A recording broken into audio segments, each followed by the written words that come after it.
Bonjour et bienvenue dans cette nouvelle vidéo. Nous en devons le thème à Petiteuf Airsoft qui me demandait comment réaliser une carte, par exemple, en forme de fleur. Nous allons donc voir dans cette vidéo comment créer un tour de carte à partir d'un logiciel libre Inkscape et comment ensuite le transférer dans KiCad. Nous verrons aussi comment créer une carte spécialisée à partir des éléments de KiCad. Tout d'abord, nous allons donc créer notre image. Nous allons dans Inkscape. Si vous ne le connaissez pas, c'est un logiciel libre de dessin vectoriel en version 1.2. Vous pouvez trouver toutes les informations sur leur site inkscape.org qui sera dans la description. Vous pouvez dessiner des carrés, vous pouvez dessiner des ronds, vous pouvez donner des couleurs, changer ces couleurs, vous pouvez changer la forme et puis il y a aussi moyen d'attraper les différents carrés et changer d'autres paramètres. CTRL Z, on va tout supprimer. Nous, ce qui nous intéresse, c'est de réaliser une forme de fleur. Donc, je propose donc quelque chose de relativement simple. On crée un contour, puis un style de contour. Je propose un contour de 1 mm. Quand vous cliquez sur un élément que vous avez créé, il y a sa position, et puis vous pouvez déterminer sa hauteur et sa largeur. Je propose de prendre des éléments de 30 par 30. CTRL molette vers l'avant et on peut zoomer.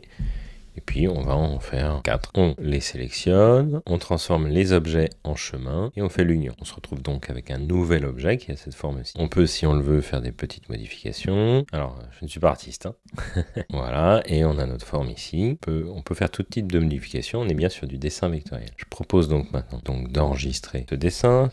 Contour PCB fleur au format SVG, un format de dessin vectoriel. Nous allons maintenant retourner dans KiCad, supprimer l'ancien bord de carte. Nous allons importer le dessin qu'on vient de faire. Donc dans importer, vous trouvez plusieurs solutions, donc graphique. Nous allons chercher notre fichier. On a bien PCB fleur et on s'assure de le mettre sur EdgeCut pour créer un tour de carte. Et on a donc notre tour de carte. Si je fais Alt 3, j'ai bien ma forme. À vous de choisir si c'est bien une fleur. Nous avons donc notre dessin tel que nous le souhaitions, mais maintenant, essayons de voir si on peut faire quelque chose qui soit un peu plus fonctionnel. Alors bien sûr, la forme de la carte, petit aparté ici, elle a plusieurs origines. Soit vous n'avez aucune contrainte technique. Vous faites votre carte à la forme qui vous convient et vous créez votre boîtier autour, vous créez donc votre système autour. Plus couramment, vous avez des contraintes mécaniques d'encombrement, de largeur, de hauteur, voire même d'épaisseur de votre carte, chose qu'on ne va pas traiter ici, l'épaisseur. Et tout aussi couramment, vous pouvez avoir à intégrer votre carte dans un boîtier, donc dans un modèle 3D du boîtier qu'on pourrait vous avoir fourni, par exemple vos collègues d'un département mécanique. Et il devient alors intéressant d'importer ce modèle dans KiCad. Nous n'allons pas utiliser de logiciel de CAO mécanique, ça sort un petit peu du sujet, mais il est possible d'exporter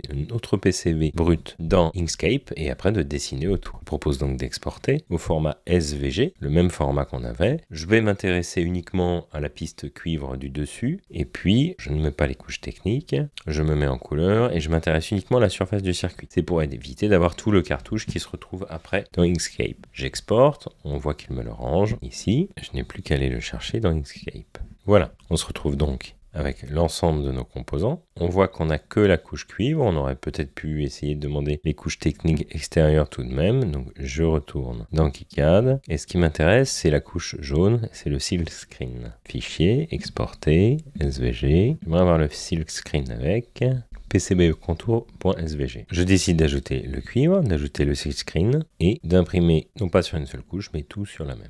Exporter. Donc premier pas, board.svg a été mis sur le desktop. Je rouvre Inkscape. Je vais chercher premier pas board. Et je me retrouve bien donc avec les pistes cuivre et les contours. Donc toutes les pistes qui m'intéressent. Je vais maintenant pouvoir dessiner mon tour de carte. Donc je peux faire un premier dessin comme ceci. Je déplace. Alors on voit que le texte qui m'intéresse a disparu. Tout simplement parce que mon contour dispose d'un fond. Je vais le retirer. Si je clique sur le petit carré, je peux modifier l'arrondi de mon tour de carte. Voilà, je décide d'avoir un arrondi de cette taille-là. Je peux aller positionner des trous pour insérer des vis. Alors point intéressant, c'est qu'on peut faire tout de même des choses précises. Ici dans largeur et hauteur en haut, je peux indiquer que mon trou fait 2 mm par 2 mm. Je peux décider d'en mettre plusieurs. Et Inkscape dispose d'outils donc de dessin vectoriel puissant, CTRL-SHIFT-A, et je vais pouvoir aligner verticalement des éléments. Relativement au premier sélectionné, celui en haut à gauche, ici j'en fais autant. En hauteur, je peux faire pareil. J'ai disposé mes trous. Alors on pourrait faire de manière quand même beaucoup plus précise.